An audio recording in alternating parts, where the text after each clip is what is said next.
Ni dulu pot kami fly. Nasi tomato ni dulu kira memang kat asrama geng bangsawan je lah makan. Aku tak mampu lah tu. Aku duk pau member aku. Dia ada internet cafe dulu kat sini. Pernah kantoi dengan Ustaz Zaimi. Ni kedai acai. Ni atas ni kedai game. Ni kedai game. Ada kedai kopi tadi tu. Pulau Pinang Cafe. Memang pot kami minum kopi dengan makan mi lah. Tu kenangan sekolah. Aduh, sad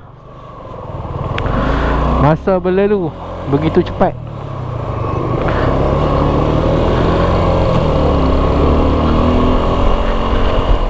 Ni Frisco Road. Anak aku memang luat kalau kata aku lalu lepas sekolah. Ni sekolah abah.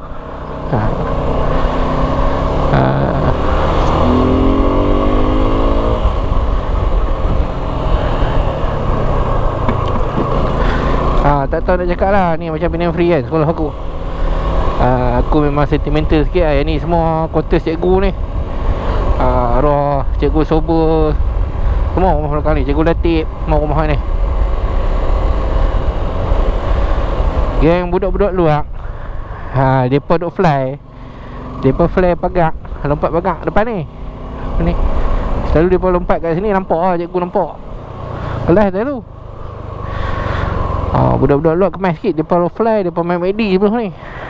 Asyik budak Penang Free. MACD sebelah sekolah. Sekolah hamba bukan ada MACD. Tapi nasi ganak dalam sekolah.